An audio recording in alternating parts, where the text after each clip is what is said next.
is actually, we got probably more questions on this topic than any other, and it has to do with accountability and impeachment.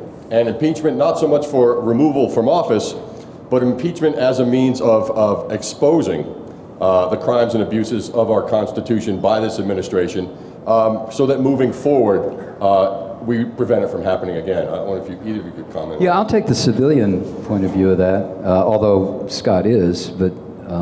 for now. For now, right. My citizenship could be revoked. I don't think George Bush, well, it doesn't matter what I think, George Bush would not be removed from office. I think impeachment is absolutely necessary in order to have a record so that it becomes clear to Americans and to people around the world that we are, in fact, a nation of laws. Either we are or we aren't. But if we claim we are,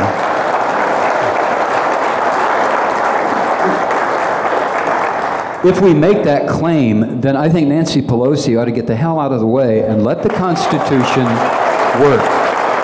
That's all.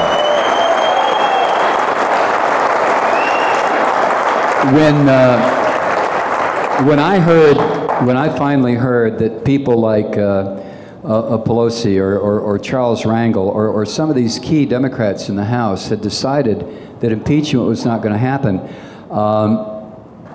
that really was a crushing blow to me. One of the reasons that Air America was put together was to try to have some kind of an influence on the '06 elections.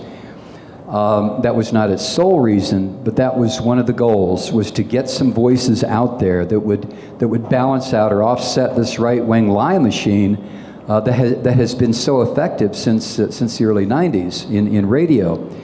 And I can remember doing what I could and really being dedicated to the idea of getting anti-war, pro-impeachment Democrats elected. So they come up with a very slim majority, but so what? I'm not looking for Bush to be removed from office. There's not enough time. But the impeachment, you know, in a trial in the Senate is not, what does it take? It's got 2/3 of the senators, that's 67 senators have to vote to remove him from office. That's not going to happen. But the impeachment hearings that could be conducted before the House Judiciary Committee, so there is a record, and so that people will understand that we're a nation of laws. If we follow the impeachment process required by the Constitution and there is no conviction in the Senate, so what? I mean, that is following the Constitution also. The Constitution says, here's how you remove a president. The high crimes and misdemeanors, here's the process you have to go through. To prevent that process, and it is the Democrats who are preventing that, the impeachment hearings is in itself, as far as I'm concerned, a separate crime. No, I couldn't agree.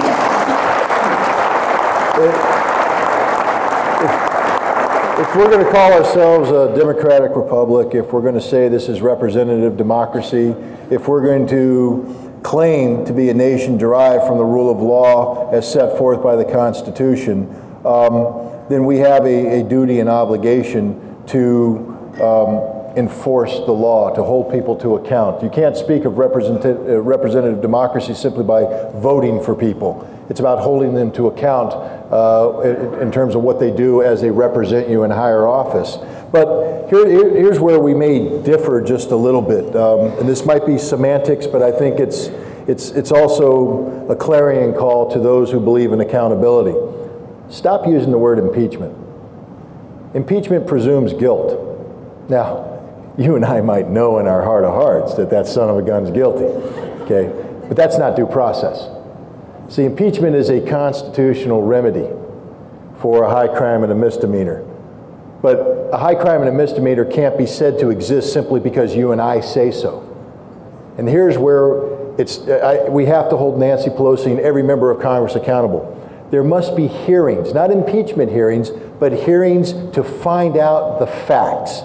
I, for one, would like to know how we got to war in Iraq, how the president said what he said, how his administration got away with saying what they said.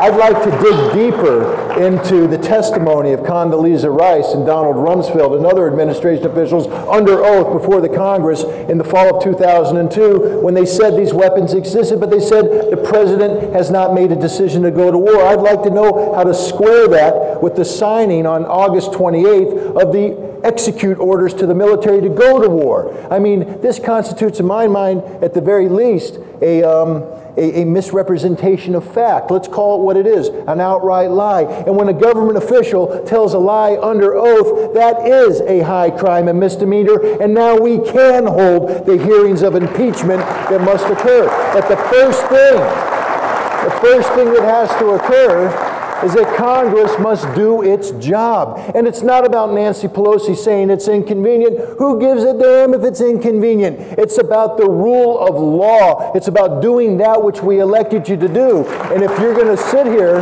and say that George W. Bush and Dick Cheney must be held accountable for their possible breaches of the rule of law, I'll tell you right now, Nancy Pelosi and her ilk are running roughshod over the Constitution we must have to survive as a nation. Yeah, I just want to agree and second what he said. Impeachment hearings do presume high crimes and misdemeanors, and I think you're absolutely right, Scott, that holding those accountability hearings, let's get the evidence out, and the evidence would be, well, self-evident. Once those hearings are held, then it's time. It's a trap. Once you have a hearing where you establish that